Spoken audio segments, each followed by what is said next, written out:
everybody. Thank you for being here in Alasart.Art and Time. Welcome, Mihai Algiu. We are going to begin with the next question. Can you talk about love from the four-way perspective? Yeah, well, thanks for inviting me here, and thanks for being interested in these things that were very dear to my heart, and people interested in these ideas, and may they find strength and conviction to make effort to apply this, to reap the benefits of this powerful higher knowledge meant to develop your being and change your life. How to talk about love, or what is love from the fourth way perspective? One idea in the fourth way is that terms such as love, they have different meanings depending on the level of development of the person that is using them, and according to these 7 stages of development, 7 levels of man. So ideas like love or truth or art or justice or friendship or sex, all of this, although in a normal talk we think we understand about it and we all refer to the same thing, in the fourth way it means different things. And so love, coming back to love, for man number 1, for an instinctive moving man, or for such a man, love is connected to attraction, having chemistry, having attraction, having desire, having this I want you, I want you, you are so beautiful, I can't live without you, I must have you. There is this sexual attraction, polarity, infatuation. For another level of person, for man number 2, the emotional man, this will have much more romantic connotation and all of this poetry, romantic poetry, and again infatuation and putting that person on the big pedestal and worshipping them and being devoted to them, but with a lot of emotionality. There's a lot of emotionality and this sense of all of them are, I mean, first 2 that I described, there's a sense of being totally identified with this person, and also this love appears as a state. It's a stimulus response state in connection to enjoying someone's body, or enjoying them, or appreciating their beauty and certain factors of chemistry and attraction.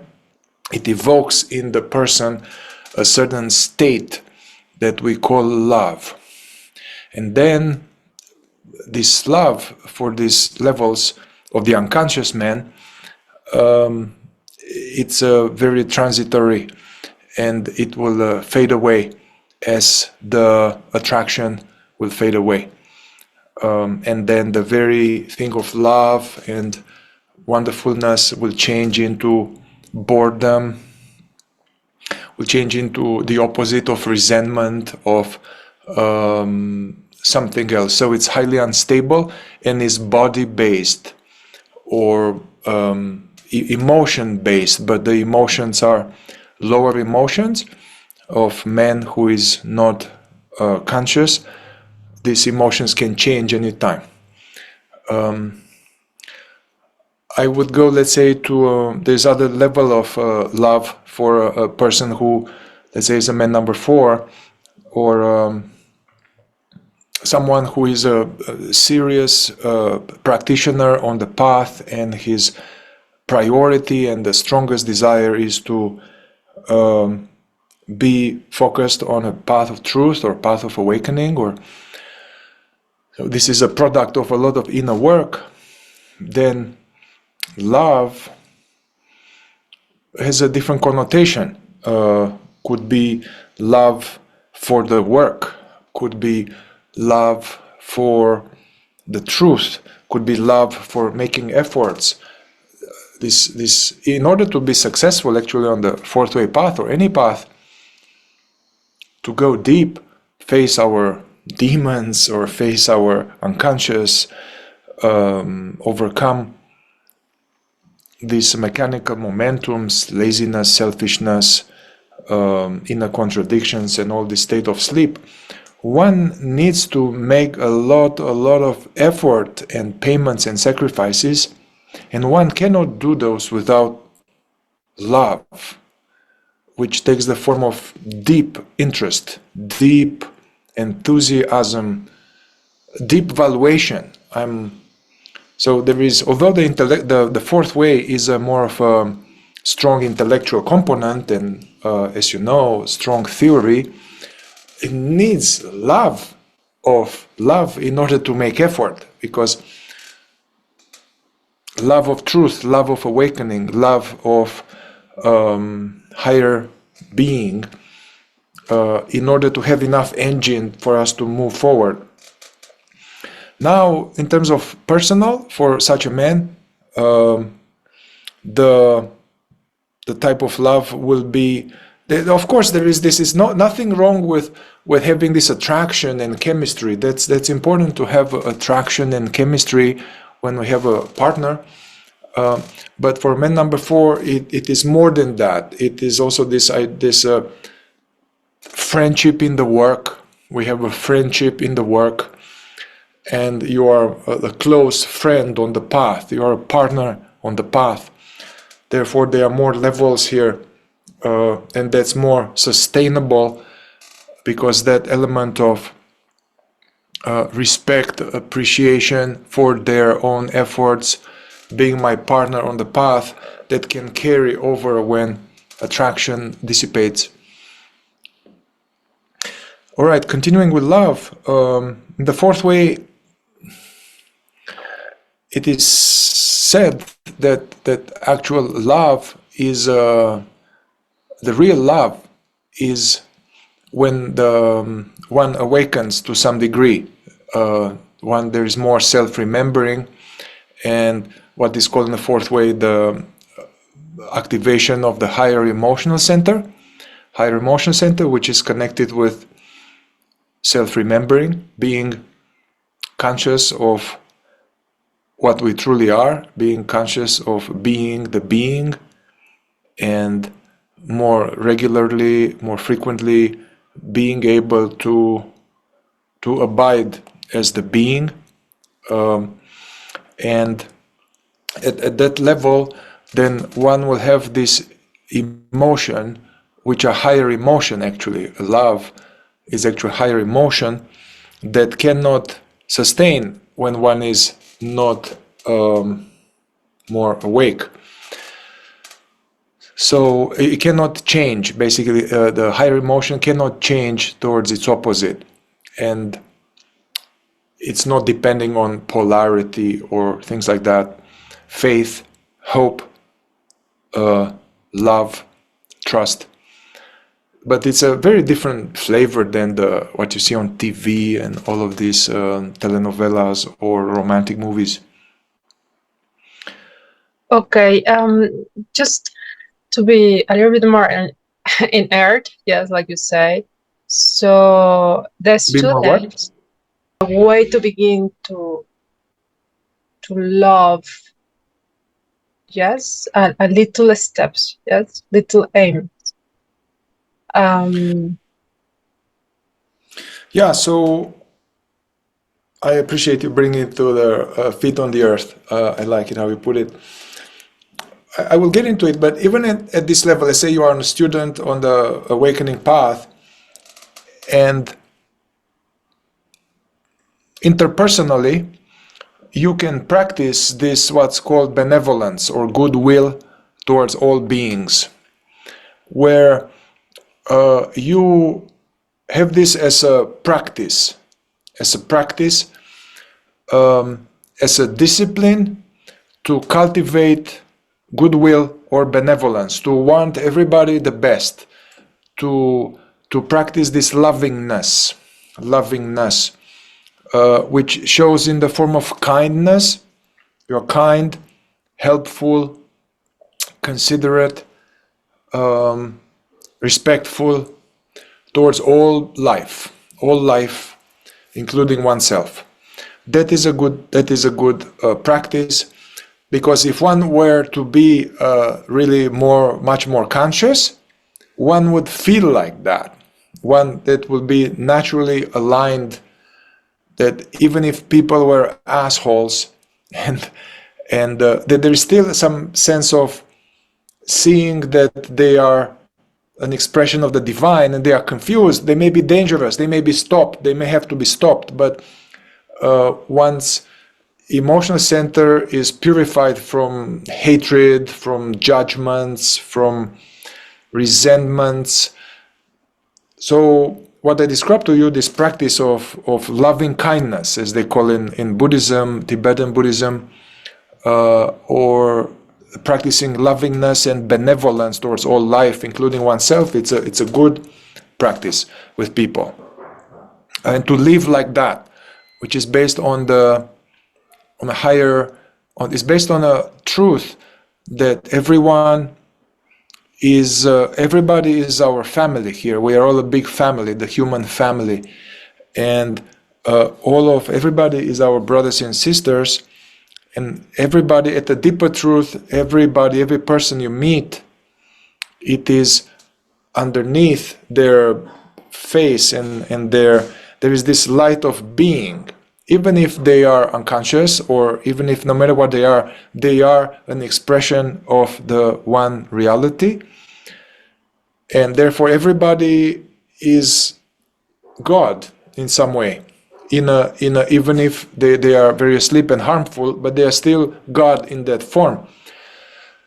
And therefore everybody is me, everybody is myself, everybody is the divine. So this is understanding that is revealed to us at a higher state of wisdom. And from this understanding comes this way of being, benevolence, lovingness.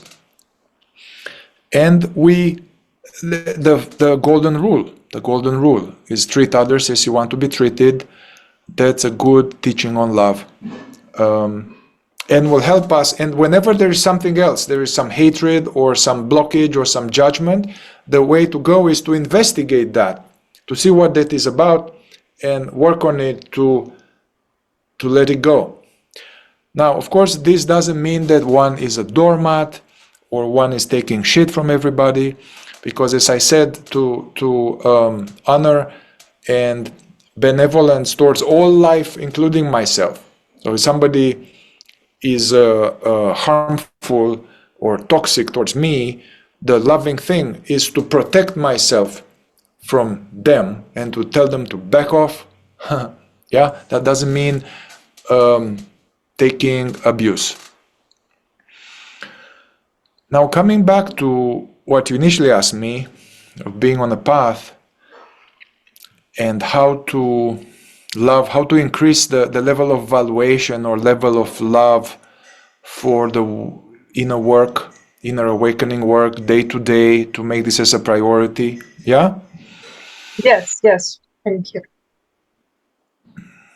This grows according to our own being, and by working on ourselves and by verifying. We are applying these fourth way ideas, and the more we work on ourselves, the more we are going to verify these ideas. We verify that as we are asleep, and anything can happen in any moment, and there is no control, and my mind is going all over the place. My emotions are stimulus response.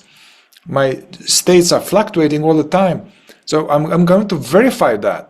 And actually this is a more advanced step to verify, to see my powerlessness and see my no direction, no will, no unity. And that is going to be troubling. So the verification of how bad the situation is in sleep, this will increase some urgency or valuation for doing presence work or all the fourth way work around false personality, transformation of suffering, being present to the present, all of that.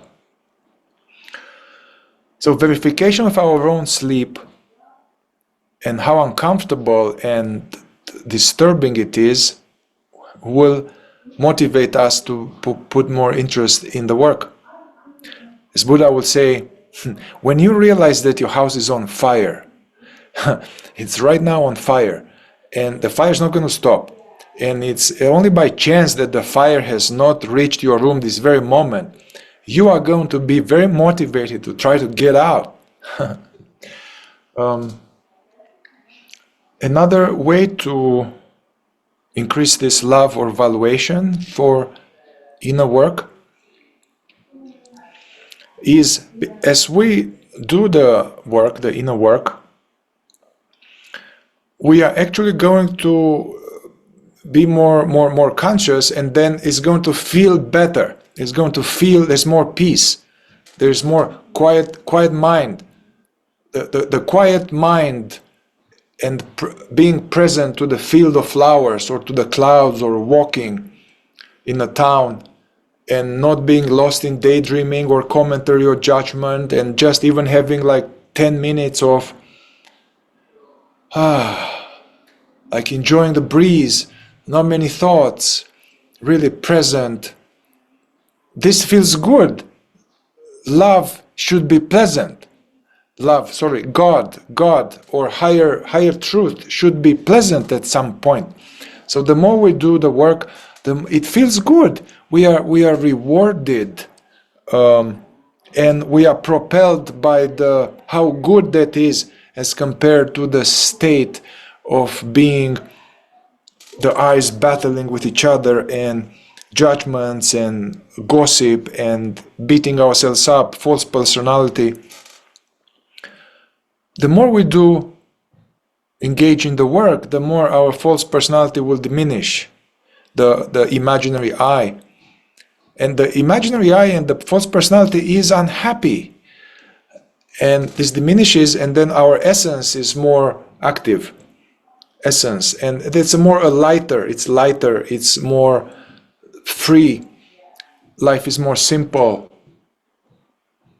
Even before reaching some self-awareness or strong self-remembering, even before then, we'll diminish false personality and have more essence in charge.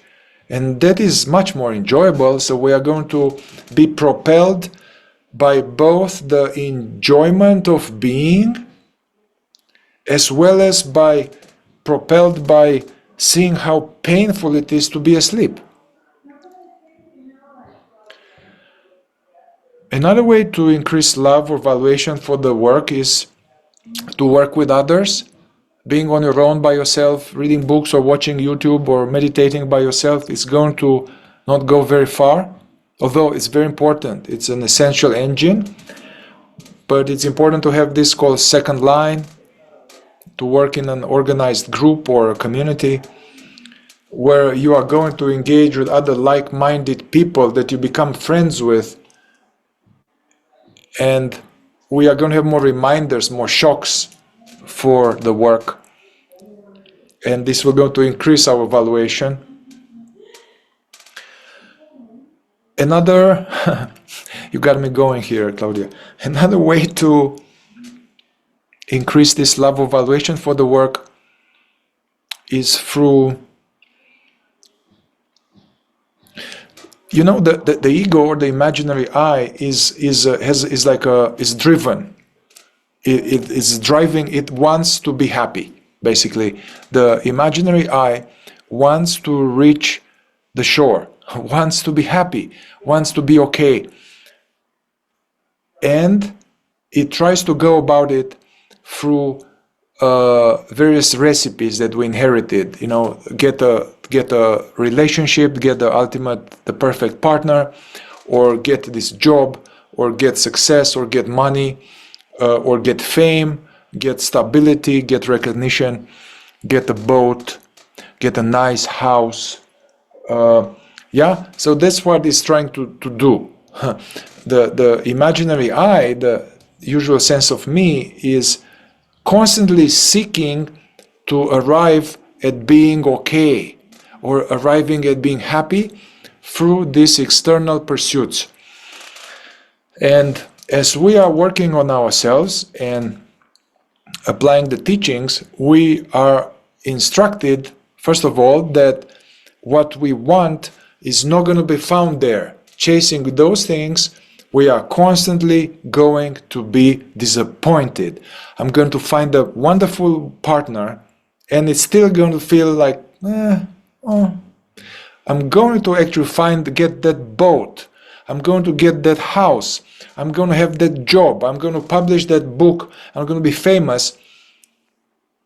And it feels the sense of lack, sense of unfulfillment. So being disillusioned with those things helps. And then being informed that, it's like a black hole, yes?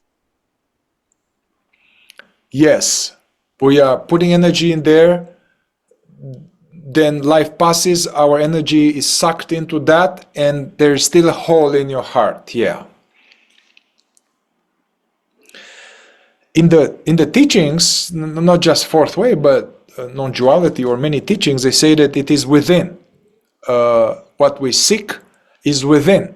Jesus would say that the kingdom of heaven is not here and there whenever it will come. It's in your heart, within your consciousness. So many teachings we are informed that it is within, is just covered by all these things and needs to be discovered and awakened.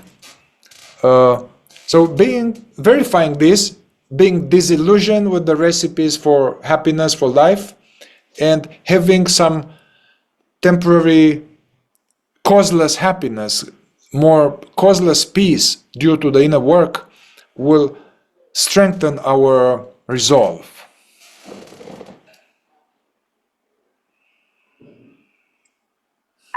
Thank you, Mihai.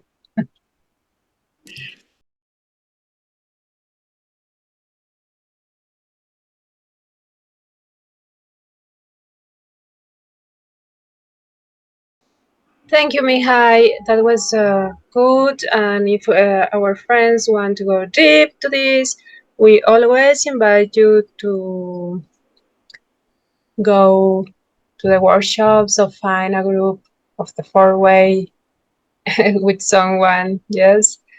Mihai have one with Peter Engel, and it's very good. I recommend it. So the next question is, which eyes can help you to stop the addiction or the addictions? Yeah.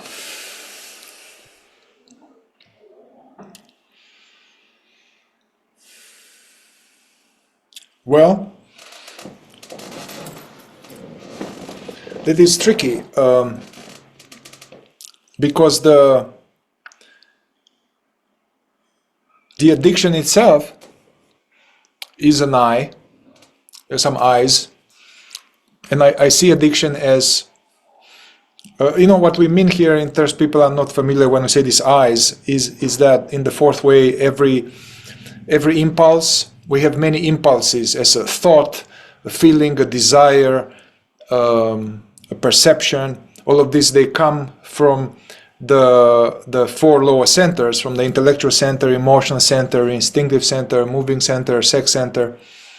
We have these eyes, and each one of them feels like it's me.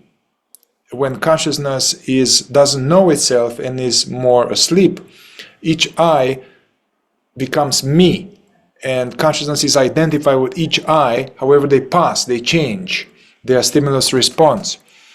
So that's what I mean by eyes. And addiction is it's a state where addiction is an attempt to soothe or to change an unpleasant emotional state or some unpleasant state of mind or state of the body or state of the feeling. It's unpleasant. Maybe it's connected to a feeling unworthy, or feeling alone, or feeling without love, or feeling bad in some way, feeling bad and having bad thoughts. But wait a second there. I mean, you are connecting this with another kind of language that, okay, psychology or something. But in the fourth way, I mean, where is that that feeling bad, I mean, it's like my emotional center feels bad, but the instinctive center, or what? It's like, where do you put that trauma, or that thing that is going to be attached to the addiction? Yeah. I mean, I'm using these psychology terms because it's more precise, so to say. Although, I don't know if you know, but Gurdjieff had a lot of experience with working with addiction. Actually, he was using hypnotism and other methods which I'm not familiar with, and he will help people, even if people that were not interested in awakening or to join his work. He was big on helping people recover from addiction, even people that were not interested in awakening. Wow. Okay. Yeah.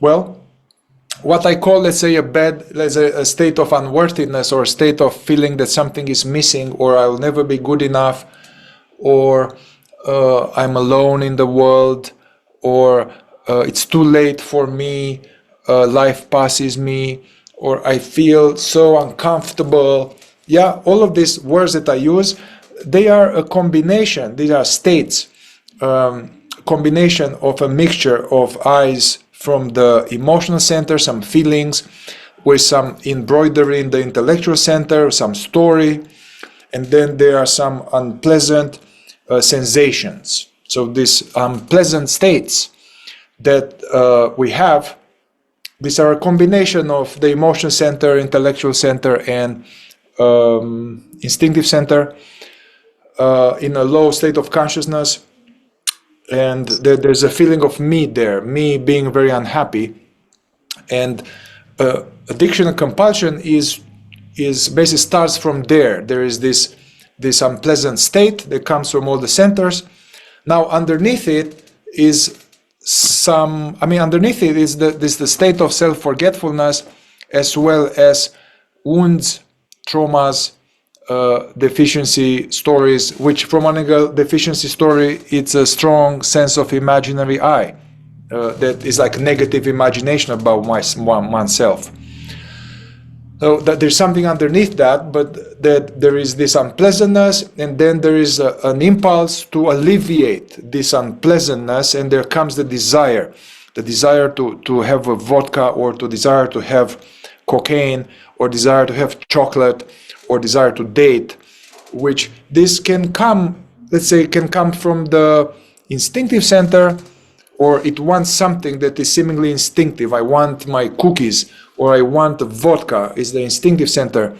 But that instinctive center, it is trying to alleviate this, to change the state.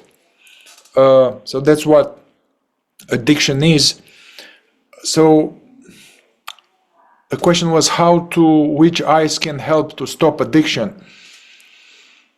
What is tricky is that in order to overcome addiction, this is a long work, and it's difficult, because even for the addict, so to say, there are some eyes that feel bad. There's like, oh man, I feel like shit.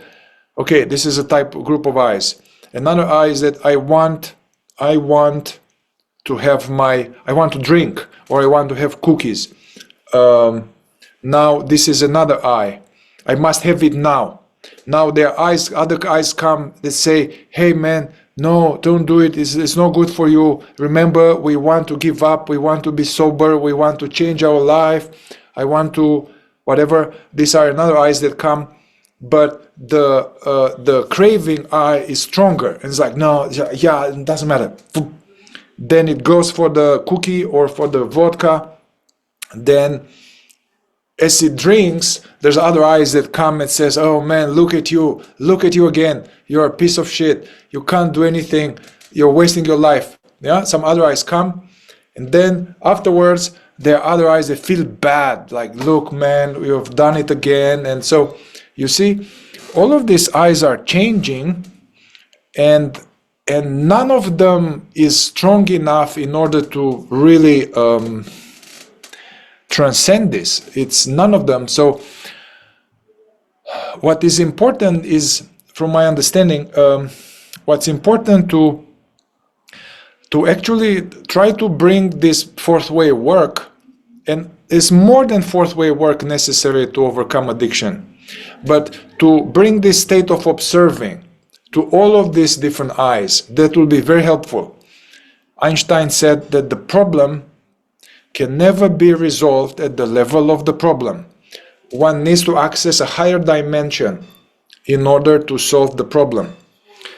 So what I'm suggesting here is to be present to this, all these eyes, the craving eye, and then the eyes that afterwards that come, and to beat myself up, and then the eyes that are trying to resist it but they can't. So to while feeling powerless and without actual much will, to try to maintain this state of impartially observing these eyes, rather than fight with them. If one gets in the fighting with them, one fighting with the other, that's at the same level. It's not going to work.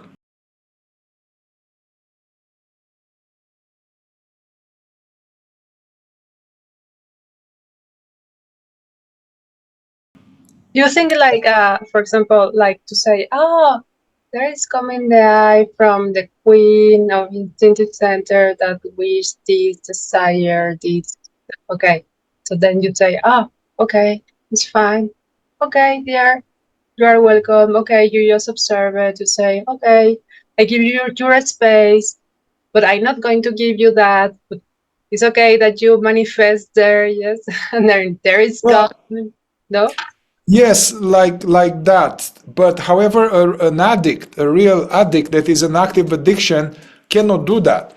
The eyes come that want the vodka or the cookie, and there is no discussion here. Yeah, you cannot do it. So I'm just saying, and I know it's like that. There's no discussion. We are going to have this. That you don't have the option to be like, hey, I see you, but I don't do what you say. In active addiction, one is powerless over it, and that I becomes boss. So what I'm saying to, okay, you are powerless. That I that wants the cookie is the boss. But can you observe? Can you observe? Although it does what it wants. And then after I have the cookie, there is this other I that is really unhappy and is judging myself. Can you observe that one too?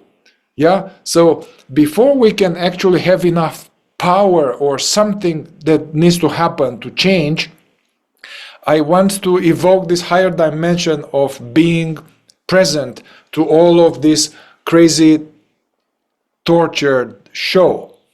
So to be more present to the whole phenomena of addiction and different parts, to see how they change and all of that. So that I will recommend that. Then I from my clinical perspective, I know that these bad states that drive the compulsion, they come from some hurt, wounded energies and pain body. And so what I like to do with people is to go there, to find out what is that pain that drives the compulsion, and using psychosomatic inquiry to process that.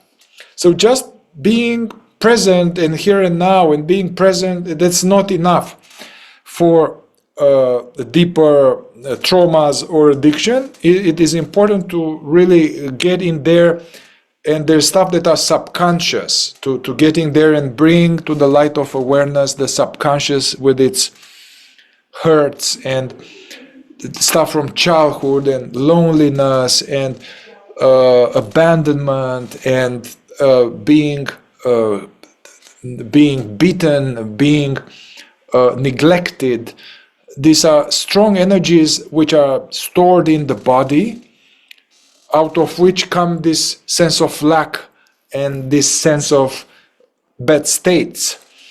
But we are not consciously aware that what's the origin of it. So that's why I'm saying, yeah, have more overall, more presence to the whole addiction eyes, but then also go to the origin of the hurt and process, bring to awareness some of those initial trapped energies of the child.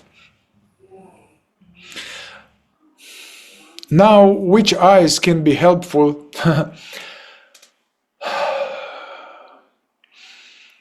Well, I guess if one goes through this cycle over and over and one is suffering, an addict is suffering, man, it's hard.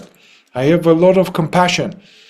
So if it becomes more awake to this suffering and one does some processing, at some point there's a more conviction, like, man, I don't want to live my life like that. There must be another way. At some point there accumulates enough energy to have the right third force to, what?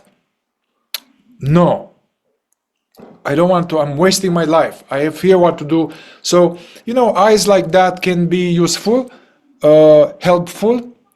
This kind of work eyes, bringing work eyes, reminding me about my values in life, reminding me about being, about self-remembering. So, yeah. Okay, Mihai, thank you. Yes, eyes that help for stopping addiction. I mean, I don't know you, but in my case, yeah, remind when I remember my love, like my mom, yes, or someone that really was kind with me, and I follow them steps, then I become more like what I am doing, yes, or like I see a picture of myself when I was child, yes, and I was like, oh God, yes. Yeah, that is a beautiful reminders sometimes.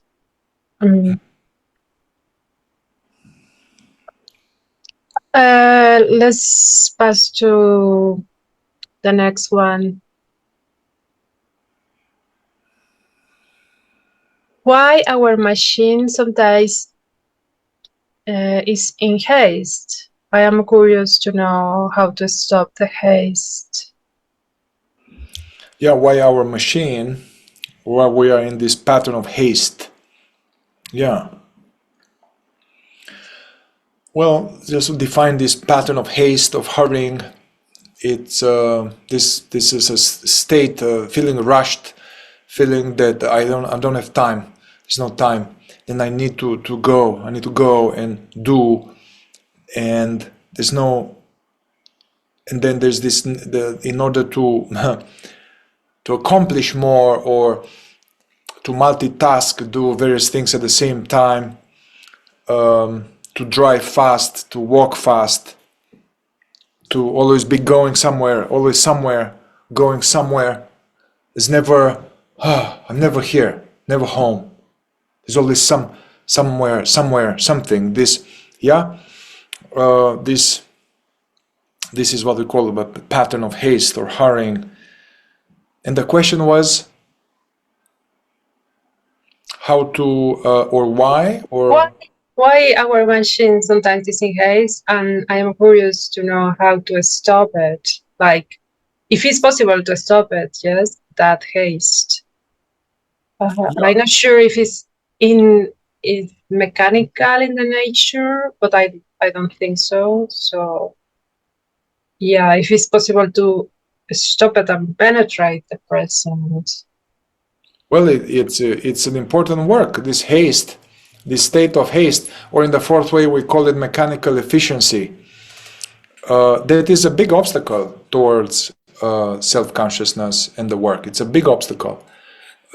Therefore, it's important to find ways to diminish this state, because as long as we're in this state, we are in identification and in imagination. And actually, we are not happy. It's stressful. Why? I think there is in our culture, and in a culture that is in false personality, pursuing false ideas, and full of this electronic and technology now. There's something to do with this. I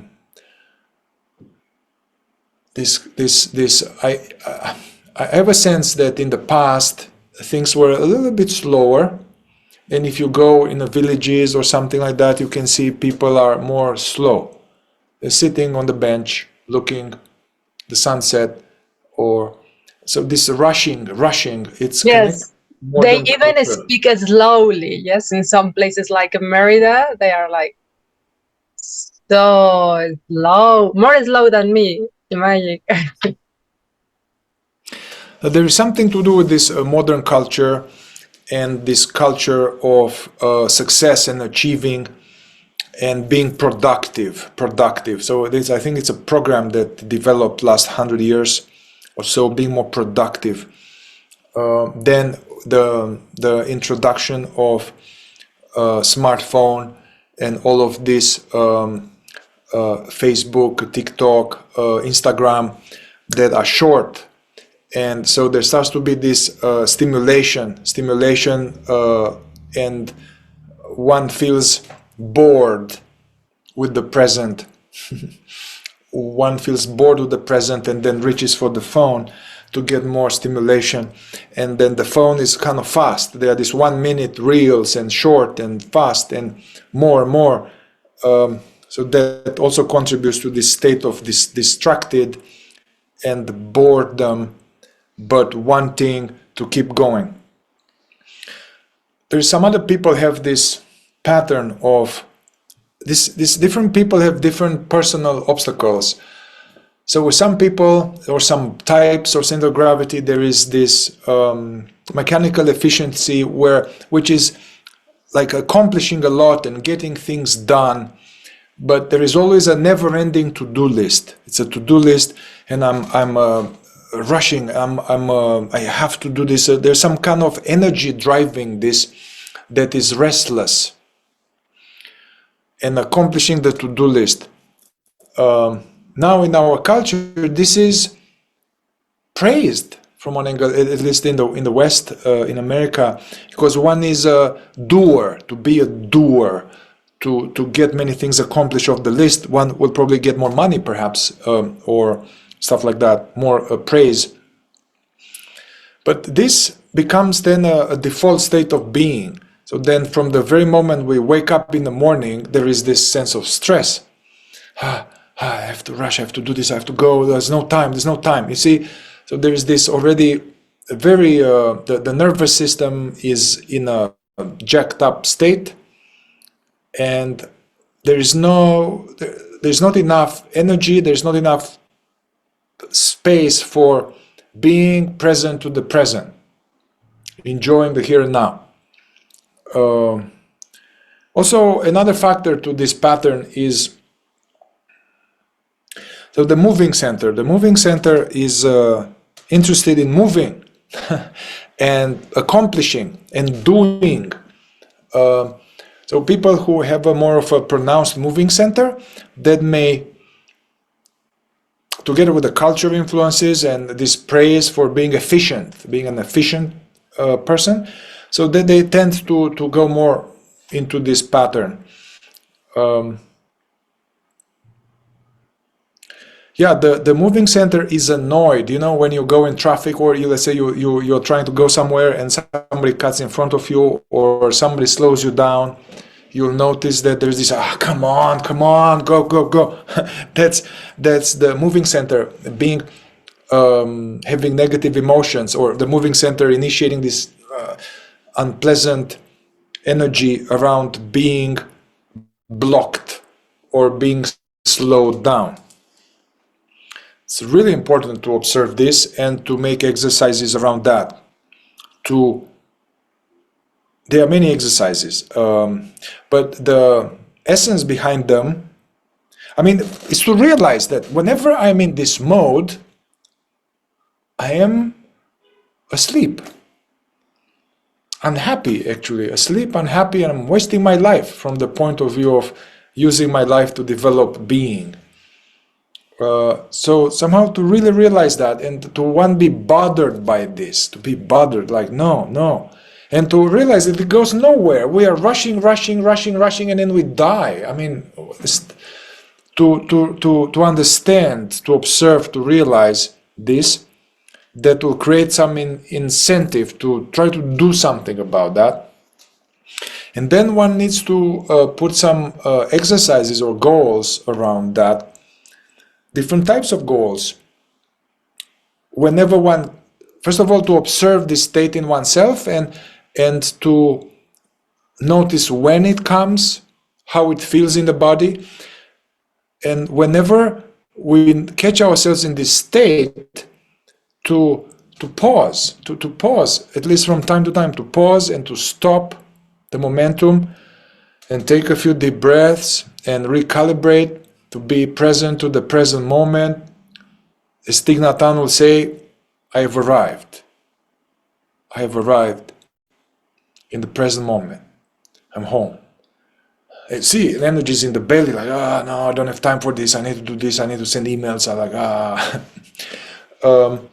So when one catches oneself moving fast or rushing, to take a moment, pause, introduce some more of this self-remembering, self-observation, take a few breaths, and then continue a little slower. Slowing things down for the purposes of remembering about the work.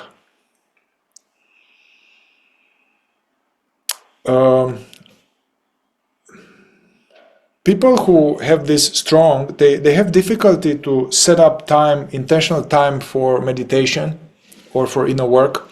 They tend to wake up in the morning and do, go.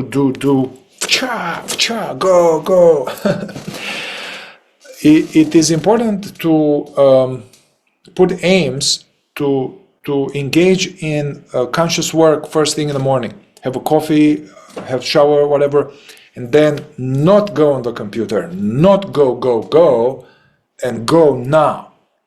And do 15-20 minutes of meditation. Or sitting on the porch, looking at the trees. So establishing this is putting a spoke in the wheel of mechanicality, of efficiency, to no, here and now, this is home. So forcing oneself somehow to develop this habit to remember about the work early on in the day, because otherwise the mechanical efficiency will take the whole energy and is spent, and we don't remember about the work until late in the evening, and then we are too tired.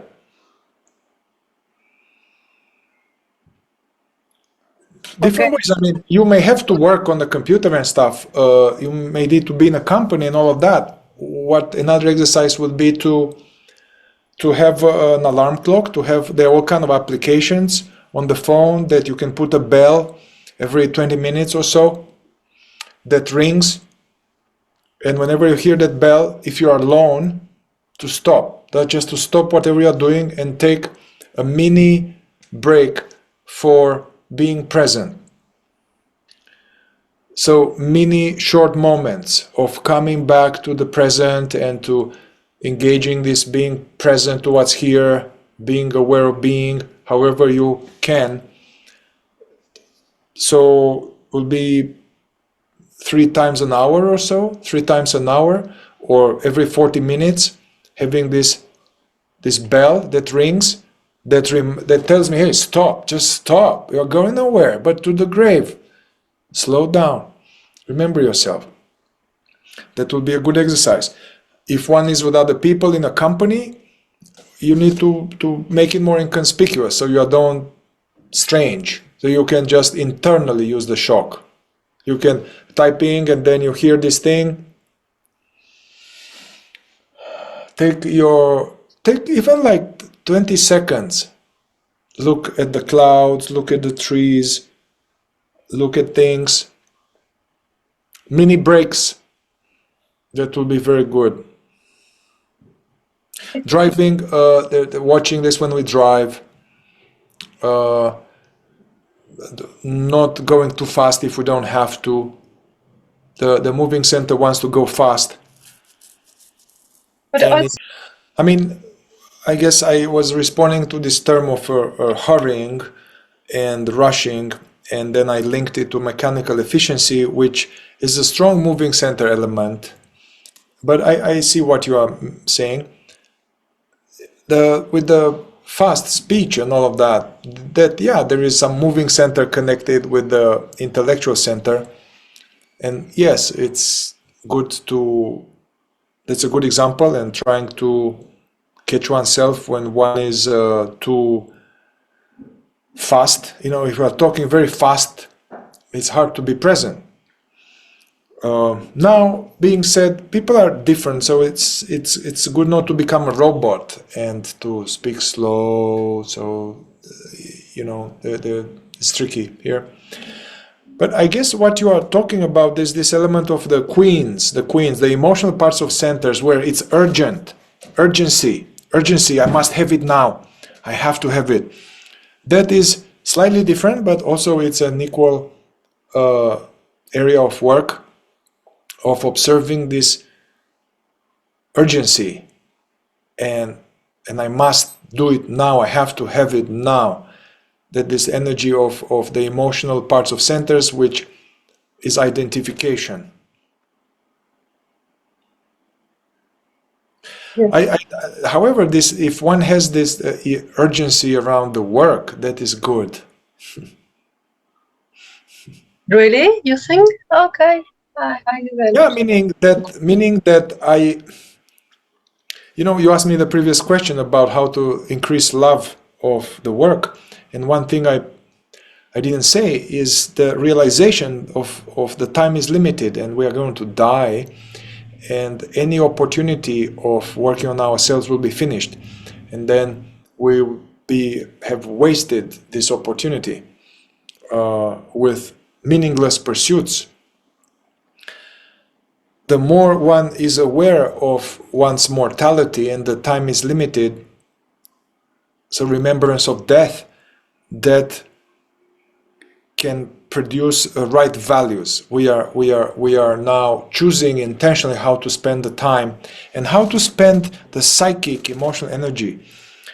And the more one is keenly aware of death, and I have people that they have cancer or they had surgeries or they are more aware of this, they are hit by it. Not everybody who has cancer is necessarily now becoming awake, not at all.